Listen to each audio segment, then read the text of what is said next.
Every high-income earner eventually hears about cost segregation, the short-term rental loophole, bonus depreciation, all these real estate tax strategies that supposedly save you tens of thousands of dollars. But nobody ever tells you the most important part, at least in my opinion, which is at what income level do these strategies actually start making sense? Because here's the truth, not everyone should be doing this. Depending on your income, the cost of implementation sometimes can outweigh the savings and you end up spending money to save money you didn't really need to save in the first place. I'm Ryan Carrier. I'm a CPA who specializes in real estate tax strategies for high-income earners. And in this video, I'm going to walk you through the different income levels and show you at which point these strategies start to actually become worth it. So you can figure out exactly where do you stand and whether it's time to take action or wait.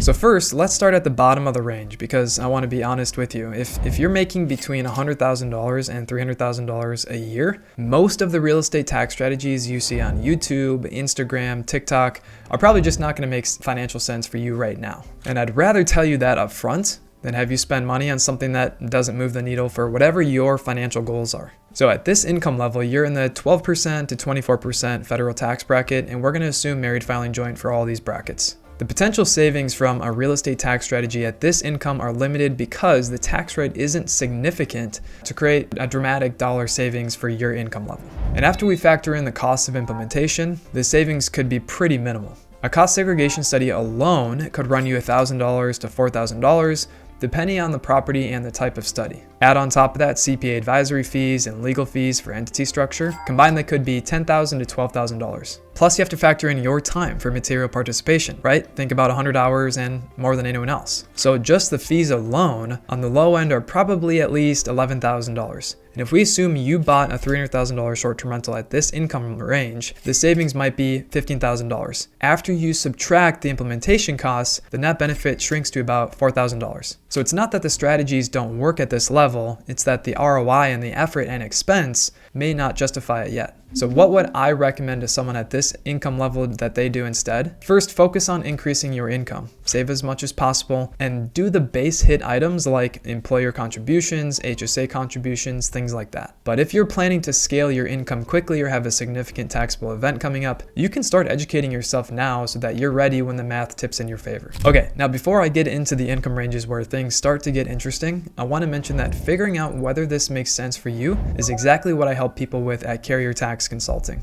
Some people book a call thinking they're ready and I tell them to wait. Other people book a call thinking they're too early and it turns out they should have started a year ago. Either way, I'll give you a straight answer, but just know that if you're making under $300,000 a year, I might not be a good fit for you right now as we just walked through.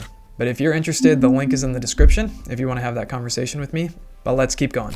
All right, now we're getting into the range where real estate tax strategies start becoming worth serious consideration. If you're making between $300,000 to $500,000 a year, the math will start to work in your favor since you're now in the 24% to 32% federal tax brackets. And the reason is simple. Because your marginal rate is now high enough, the extra incremental deductions these strategies generate actually translate to meaningful savings for you. So let's assume the cost of a cost segregation study, CPA fees, entity fees, and time investment are roughly the same as before at $11,000. But the deductions are now worth more per dollar because the higher tax bracket is being offset. So say someone's making $500,000 a year in W-2 income, buy a short-term rental at the right price point, which we're going to talk about, they do a cost seg and materially participate. Let's say they buy a $500,000 short-term rental, that might generate $100,000 in extra deductions, which translates to $32,000 in tax savings. Contrast that to $15,000 in tax savings for someone making less than $300,000, but your net benefit is now $21,000, 5 times more than that first income tier that we walked through. Now the net savings after cost should clearly justify the investment in my opinion, but this is just the tipping point where the ROI on real estate tax strategies becomes pretty undeniable for most. The short-term rental loophole is especially powerful here because it allows W-2 earners to offset active income without needing real estate professional status. And now we're at the level where if you're not actively pursuing a real estate tax strategy, you are almost certainly overpaying a significant amount every single year, at least in my opinion. If you're making between $500, $750, $1 million or more per year, the savings potential of your tax bracket is pretty massive, and the implementation costs become a rounding error relative to what you stand to save, in my opinion. At this income level, we're offsetting at now 35% to 37%. So say you make $1 million a year in your W-2 income. At this income level, the deductions from cost segregation, the short-term rental strategy, can generate 6 figures in tax savings in a single year all by themselves. And let's even say the implementation costs increase a few $1,000s to now $14,000. If you bought $1 million short-term rental, that could generate enough depreciation to actually make a significant dent in your tax bill. And if you were to stack multiple strategies together alongside the short-term rental strategy, these savings will obviously grow even further. But the savings from just a short-term rental and a cost segregation study could generate about $74,000 in tax savings for a net benefit of $60,000, 15 times more than the first income tier we walked through. The cost of waiting one more year at this income is potentially tens of thousands of dollars that you don't ever get back. And every year without a plan is another year paying the full tax bill.